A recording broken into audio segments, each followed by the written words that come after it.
北约成员国接连宣战俄罗斯，德国也秘密计划协助乌军炸掉克里米亚大桥。那火力军就斗胆预谋一下，如果俄罗斯的军队凭空出现在德国领土，对德国展开特别军事行动，这场战斗谁能赢呢？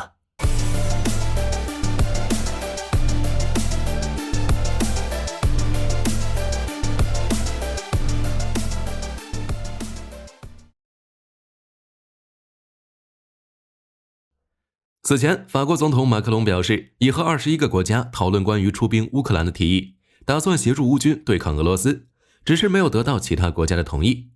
不过，法国并没有气馁，这几天还派出3架战机前往黑海，并靠近俄罗斯边境领空，让俄军紧张得不得了，赶紧起飞战机拦截法国战机。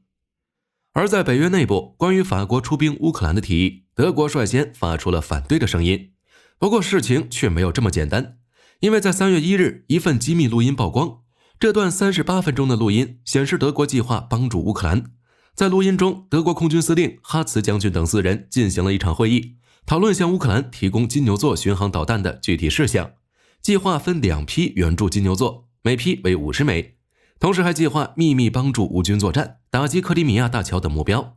克里米亚大桥的军事战略意义，火力军不需要多说，这是俄军关键补给线。同时也是俄罗斯控制克里米亚的特征。如果能协助乌克兰摧毁这座大桥，将极大影响乌克兰战场局势。德国军官认为，想要成功袭击俄军的关键基础设施，需要法国阵风战斗机搭配作战，需要额外的卫星数据，并进行至少1个月的准备工作。根据德国《世界报》的报道，这段录音也在德国联邦国防军内部流传。从外界初步评估来看，这段录音是真实的，并不是通过 AI 生成的。监听者可能是俄罗斯情报部门或其他合作伙伴。所以在这种情况下，火力军斗胆预谋一下，如果俄军直接出现在德国领土，对德国进行特别军事行动，谁输谁赢。作为欧洲大国之一，同时还是世界顶尖的军事装备生产国之一，在过去的几十年中，德国在武器装备研发方面一直都保持在世界前列的水平，包括导弹、无人机、装甲车辆以及战机等方面。德国是世界上少数拥有导弹技术的国家，具备先进水平的导弹系统。例如研发的金牛座巡航导弹，采用先进的惯性制导、GPS 以及地形匹配等技术，可以在数百公里的范围内精确打击地面目标。乌军想要金牛座，就是为了借助金牛座打击俄军目标，比如克里米亚大桥。不过，德国目前所拥有的金牛座巡航导弹也只有600余枚，其中150枚装备国防军，剩余都放在军火库中。除了金牛座以外，德国还研发了其他导弹系统，例如 IRST 防空系统与 IDAS 反舰导弹等。这些导弹都采用了先进的制导与控制技术，拥有着非常不错的性能。而无人机就更不用说了，乌克兰战场已经说明了无人装备在未来战场上的不可取代性，所以德国同样开启了无人机研发。在侦察无人机方面，德国拥有一系列具备先进技术的无人机系统，例如 Luna 和 KZO 等，可以在不同作战环境下执行各种侦察任务，包括地面侦察、监视以及目标定位等。在攻击无人机方面，德国还研发出了 Television 和 Eurohawk 等无人机。坦克方面就不得不提一下豹式主战坦克了。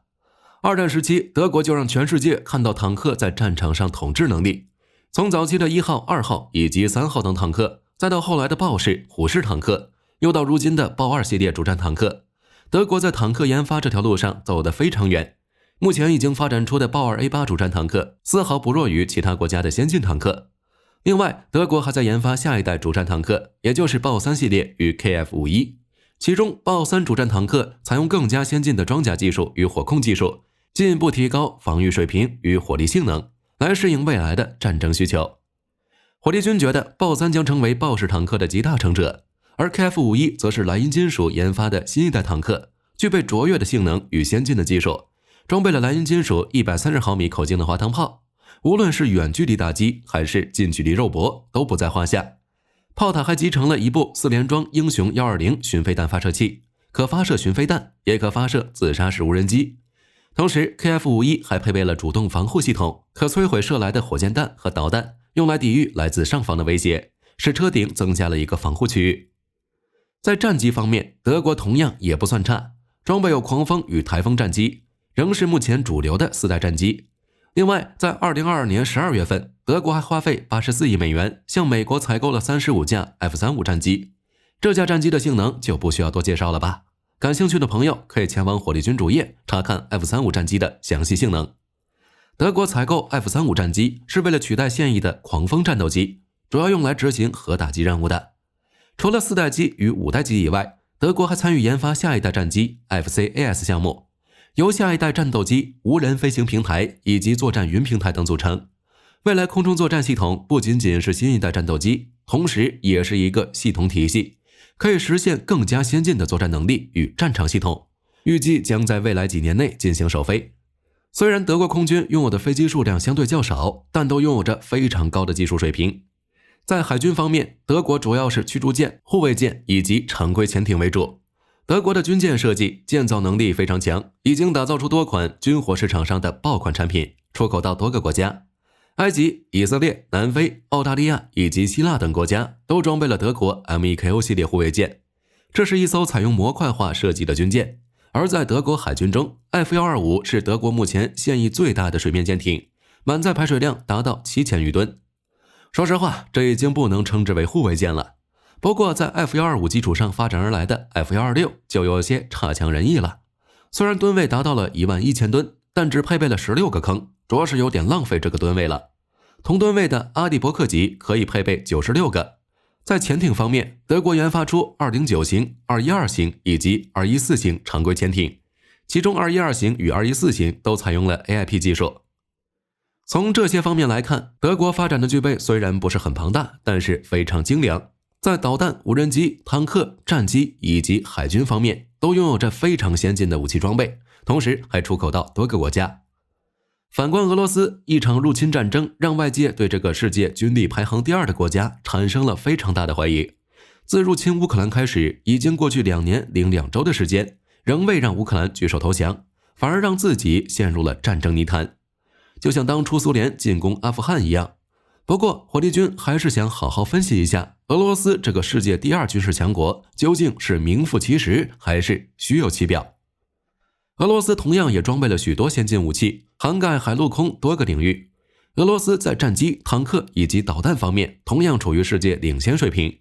例如苏57战机、T-14坦克以及 S-500防空系统等。只是相较于美国，俄罗斯在许多领域还存在一定的差距。前人栽树，后人乘凉。在苏联解体之后，俄罗斯继承了大部分遗产，凭借着苏联数十年的积累，就算没有核武器，俄罗斯的军事实力也能排到世界前3，并且还拥有一套完整的军工产业。另外，俄罗斯拥有全球最大的国土面积，拥有难以想象的战略纵深。俄罗斯海陆空兵力中最强大的是陆军，还是受到了苏联的影响，使得俄罗斯认为最大威胁依旧是北约，所以目前仍维持着庞大陆军，兵力达到55万，装备了大量陆战装备，包括 T90、T80 以及 T72 主战坦克，另外还装备了 T55AM、T62AM。至于最新型的 T14 主战坦克，俄罗斯也装备了，至于多少辆，外界并不清楚。另外还有大量的火炮与装甲车，比如 BMP、BTR 等。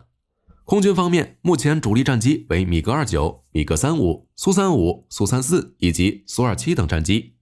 至于苏57，俄罗斯空天军并没有装备太多，因为从去年11月开始，苏57才宣布进入量产阶段。至于另一款5代机苏75，目前也仅有印度有兴趣，至于其他国家还处于观望状态。另外，俄空天军还装备了大量轰炸机，包括图95、图160战略轰炸机，这也是俄罗斯3位一体核威胁的重要组成部分。海军方面，目前俄海军总吨位只有117吨，拥有核动力潜艇、驱逐舰、护卫舰以及登陆艇等多种军舰。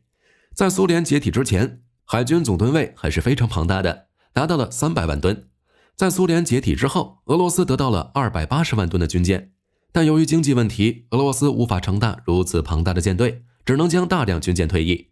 等到了2023年，就只剩下117万吨了，已经比不上苏联时期的规模。在经过2年战争之后，这个总吨位更少了。比如黑海舰队已经损失了近40%兵力，基本算是4大舰队中最弱舰队了。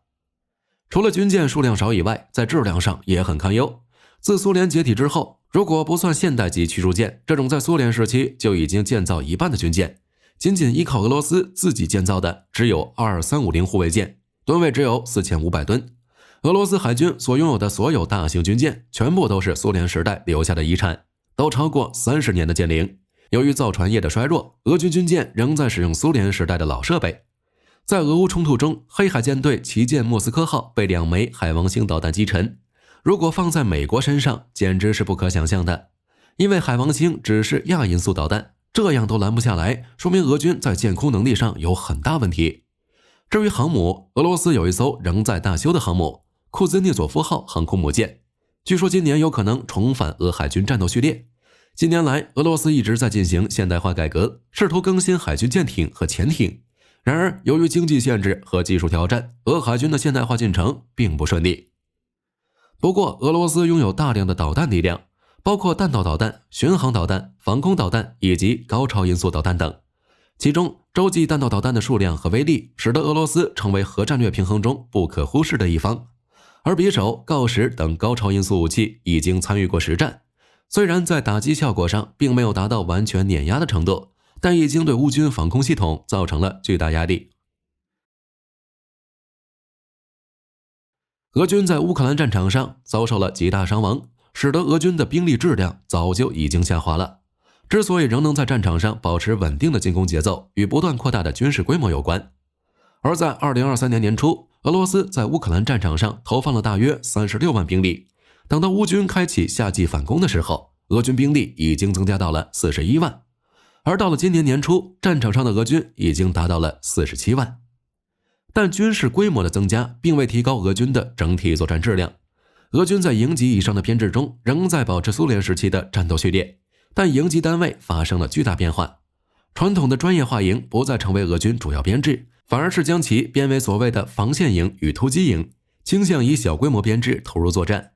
与其说是为了适应战场环境，倒不如说俄罗斯非常缺乏训练有素的军官，无法指挥较大的作战编队。为了弥补战场上的军事损失，俄军目前相当一部分的低级军官是直接从基层士兵中直接提拔的，接受过军官培训的屈指可数。可想而知，俄军目前的军官素质有多么低。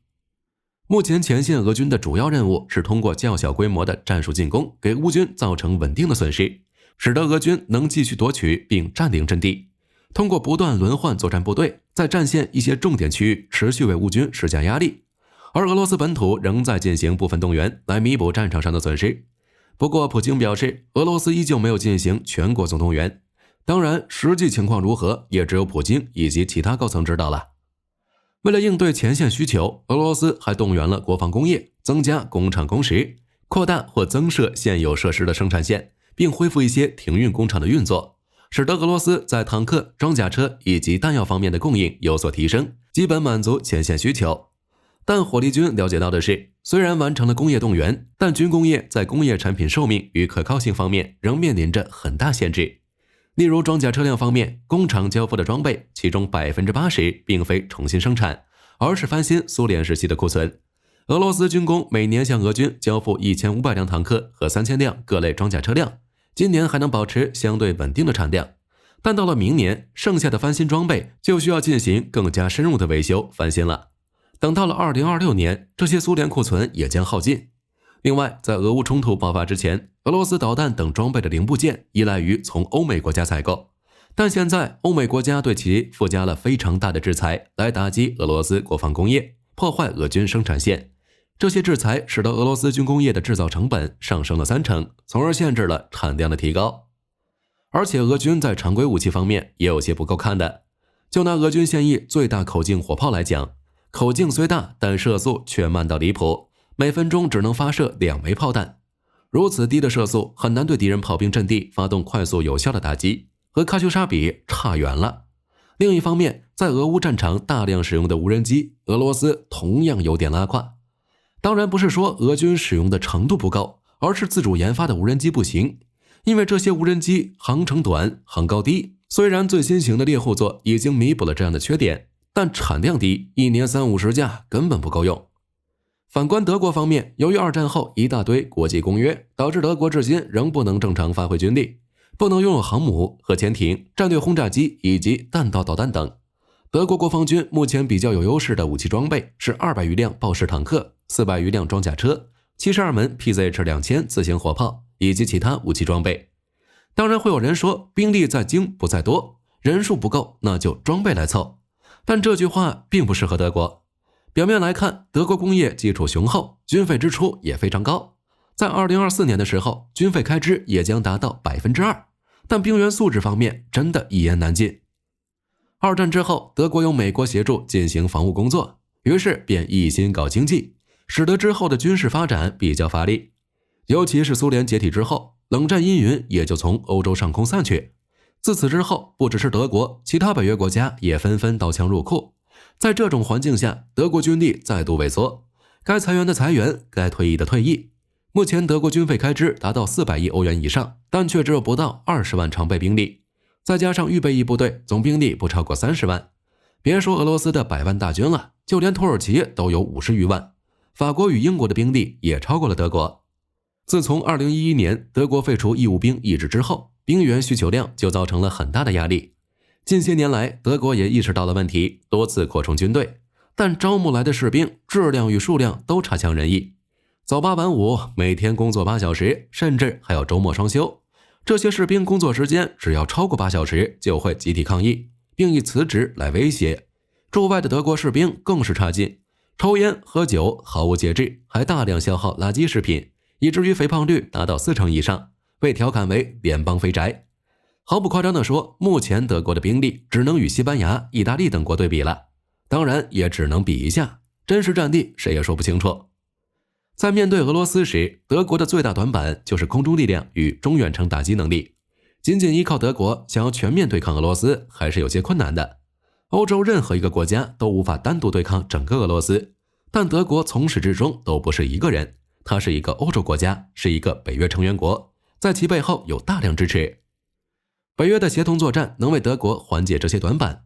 战略轰炸机北约有，中远程打击能力北约也有，而这些是可以支援德国的。另外，德国与俄罗斯之间还横跨好几个北约国家，这些国家也会挡住俄罗斯的。单打独斗，德国绝不是对手，但打群架，俄罗斯双拳难敌4手。如果巅峰时期的苏联或许还能对抗整个北约，但苏联已经是过去时了，华约也早已不存在了。曾经的华约国家现在也基本都加入北约了。所以德国与俄罗斯之间，尽管俄罗斯陆军兵力庞大，海军数量有优势，空天军装备的战机数量众多，除此之外，俄罗斯在导弹方面的实力比较强，拥有巡航导弹与弹道导弹。德国整体实力不如俄罗斯，但在陆军装备现代化、海军远洋作战能力以及空军技术水平方面是处于领先水平的，双方只能说各有优劣。虽然单打独斗德国会战败，但绝不是一边倒的战争。最后再来聊一下关于德国针对克里米亚秘密作战的消息。为了支援乌克兰，德国总理已经公开承诺，将在2024年加大对乌克兰的援助力度，甚至有可能翻倍。关于德国会不会援助金牛座巡航导弹的事情，火力军还是要在这里提一下。目前英国与法国都已经援助了巡航导弹，并实际运用在打击克里米亚目标的行动中。根据德国总理的说法，乌军在使用英法两国援助的巡航导弹执行作战任务的时候，两国军事人员还提供了帮助。但这又能怎么样呢？俄罗斯并没有做出实质的反应。英法两国所提供的帮助包括且不限于为导弹提供技术支持，如后勤维护、目标修正等。另外需要注意的是，挂载这两款导弹的苏24战机起飞并发射导弹的依旧是乌克兰飞行员。那么英法算是直接参与战争了吗？显然两国并不这么认为，因为两国军人没有在战争中开一次枪或扔下任何一枚导弹、炸弹。如果将眼光再放远一些，你就能发现美国早就这样去做了。关于美军士兵帮助乌军使用美制武器的报道已经在广泛流传了，但是并没有得到五角大楼的承认罢了。所以针对英美法三国的行动，克里姆林宫做出了什么样的反应？是否再次发出核威胁？显然并没有。那德国也就无需理会俄罗斯在国际上发出的威胁。北约向乌克兰援助的主战坦克与巡航导弹，俄罗斯都曾发出过威胁，并一次次画下红线，但这并未产生任何效果，反而是红线不断后退。火力军也可以大言不惭地认为克里姆林宫没有有效的反制手段。既然如此，那德国也无需害怕。既然秘密录音已经暴露了，干脆一不做二不休，直接向乌克兰援助金牛座巡航导弹，然后协助乌军摧毁克里米亚大桥。面对侵略，你弱他就强，俄罗斯是不会讲道理的。哪怕俄乌双方在战争中已经损失了大量兵力，俄罗斯仍旧没有停下来的迹象，那就只能真正将俄罗斯打痛。就像法国总统马克龙最近的说法一样，马克龙认为针对乌克兰的援助，法国不应该设下限制，包括直接向乌克兰出兵。另外，马克龙还表示，如果俄罗斯突破基辅或敖德萨，那法国可能会向乌克兰派遣军队。而在过去的2年多时间内，法国已经向乌克兰援助了30门凯撒卡车炮、38辆 AMX-10RC 轮式突击炮、160架无人机、250辆装甲运输车，以及3万发155毫米炮弹。从2024年开始，法国还将向乌克兰提供40枚暴风影巡航导弹、78门凯撒卡车炮，以及600枚激光制导炸弹等大笔援助。所以德国有什么可害怕的？从一开始，德国就不是一个人，背后有庞大的北约军事集团，这就是背靠大树的好处。瑞典、芬兰都是为了寻求庇护才加入北约的。好了，关于德国与俄罗斯之间的对比就到这里了。如果还有什么想讨论的，欢迎在评论区留言。我是火力军，下期再见。